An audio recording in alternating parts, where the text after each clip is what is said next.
देश को आजाद हुए आज 76 साल हो गए, मगर हमारी सोच आज भी क्यों गुलाम है? ये मिट्टी हमारी, ये कानून हमारा, ये आबो हवा भी हमारी और हम भी हैं खास। फिर क्यों सोचते हैं कि हम बंदे हैं आम? आजादी, ये वो शब्द है जिसके लिए भगत सिंह, राजगुरु और सुखदेव हंसते हंसते फांसी पर चढ़ गए थे। लेकिन उनकी शहीदी का मतलब ये तो नहीं था कि भारत के आजाद हो जाने के बाद हम अपने सोच के ही गुलाम बन जाएं। समस्या ये नहीं है कि कंधों पर जिम्मेदारी लेनी है, समस्या तो ये है कि जिम्मेदारियां हम और आप बराबर नहीं ले रहे। हम जो उम्मीद की रोशनी सामने वाले के चेहरे पर देखते हैं, आखिर ऐसा क्यों नहीं होता कि सामने वाला भी हमारे चेहरे पर वही रोशनी देखे? परिंदे तो एक न एक दिन पिंजरे से आजाद हो ही जाते हैं, मगर कहीं न कहीं हमने ही अपनी सोच की सीमाओं को सीमित कर लिया है और ये तय कर लिया है कि हमें इससे आगे नहीं बढ़ना है। ऐसा नहीं है कि पिछले 76 सालों में कुछ भी नहीं हुआ, लेकिन हमें ये इसलिए महसूस होता है कि हम सरकार का उपहास करना जानते हैं।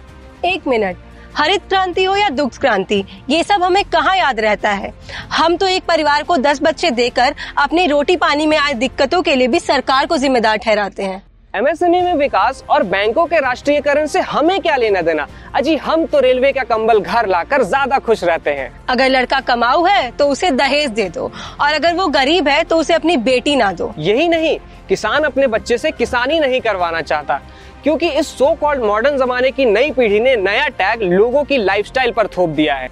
और आपको नहीं लगता ये सूची चाहे कितनी भी बड़ी क्यों ना हो, मगर हमारी छोटी सोच एक बड़ी गुलामी की जंजीर में जकड़ चुकी है, जो सिर्फ एक हाथ से लेना और अगर दूसरे हाथ से कुछ देना हो तो सिर्फ सांत्वना देना जानती है। लोकतंत्र अगर लोगों का है तो लोगों को भी तो लोकतंत्र का होना होगा। इन सभी चीजों में जो एक चीज सामने निकल कर आती है वो है हमारी सोच। अगर सरदार पटेल ने हमारे देश को एक करने का ना सोचा होता तो हम कल्पना भी नहीं कर सकते हैं कि आज हमारे देश की क्या स्थिति होती।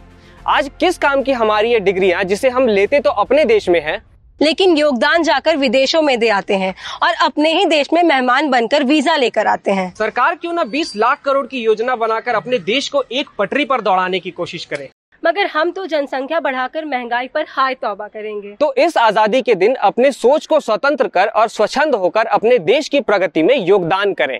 हमारा मकसद एक है, हमें एकता में रहकर और बंधकर देश की प्रगति में योगदान देना है। एक बार फिर से आप सभी को नेताजी सुभाष परिवार की ओर से स्वतंत्रता दिवस की हार्दिक शुभकामनाएं।